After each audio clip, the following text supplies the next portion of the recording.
All right, so we're in Murfreesboro, Tennessee. We're in our Jeep Sierra that we rented, and we got Emmy here.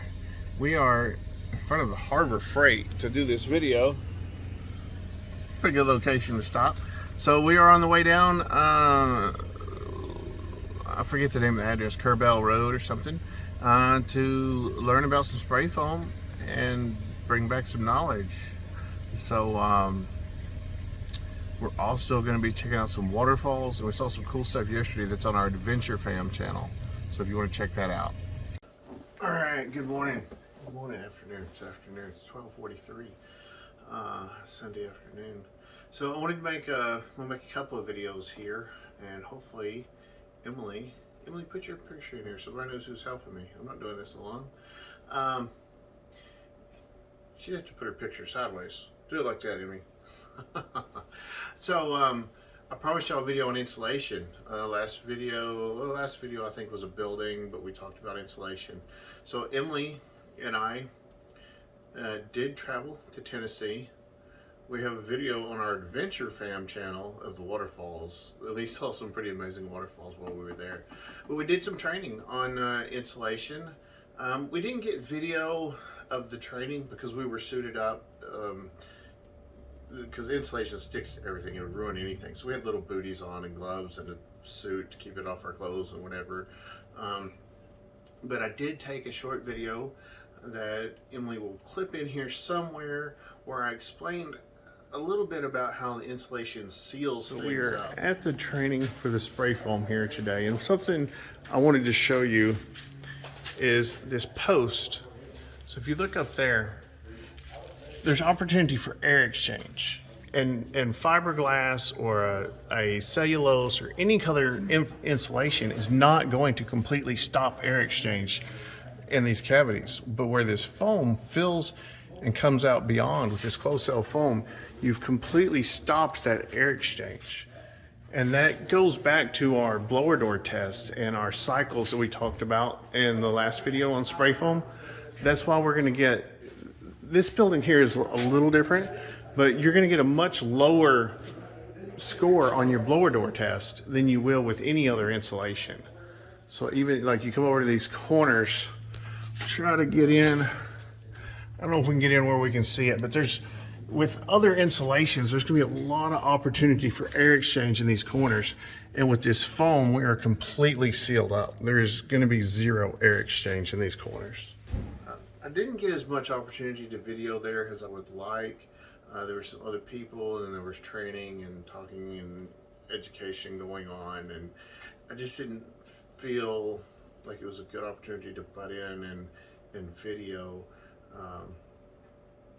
But the spray foam, we learned a little bit more about the process, a little bit more about the chemical, off-gassing, the safety. And it's actually the product we will be using, and we did find a guy locally that does that and uses the product that we want to use. We're still gonna do some more research. We're still moving forward with bringing that in-house, but it's gonna cost, it's substantial, 150,000 depending on which rig we go with. So it's a substantial investment. So we're not going to do that just yet because Emily is the one. I want her to run that. I want that to be her business and her job. And she's not old enough yet. She's not there. She's close. Another year or so, and she'll be ready. So she'll have her driver's license and everything. So, but during the training, the people presenting the equipment and the training, what have you, they didn't wear any safety equipment. They didn't wear any mask.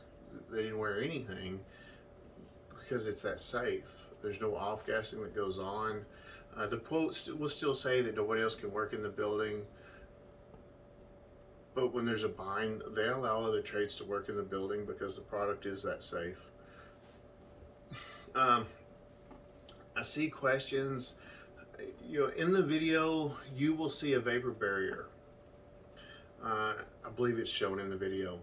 The reason there's a vapor barrier in that application is because that building, so it's a post frame building, and then they used vertical, I think 1x12s, rough sawn lumber for their exterior siding, and it's like a board and batten type style, and they didn't do the batten everywhere. So the board is your water piece, the batten is your narrow piece that covers the gap between the boards, and that's where you get board and batten. You get your boards, and then you got all your gaps, so you use your little bats to cover the gaps, and that's why you see large gap sticks out, or not large gap, large board, and then you stick out, large board. So they used a vapor barrier. They put a vapor barrier on behind their boards, so if they had gaps or whatever somewhere, that the spray foam, because the spray foam is a liquid, it sprays out. It's two liquids that mix together and have a chemical reaction that causes it to expand. And if there was a gap anywhere, then this foam will just expand right out to the outside of the building. So in that application, there is a vapor barrier. When we're using steel siding, there is no need for that vapor barrier because our foam is our vapor barrier.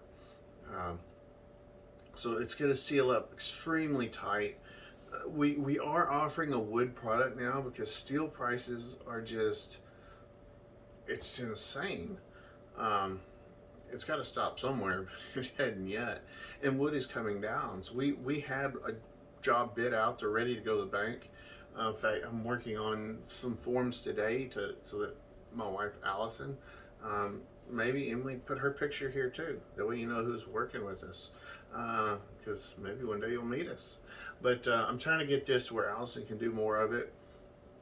But with the wood, still we put the purlins on in the metal, and people worry about rot and termites.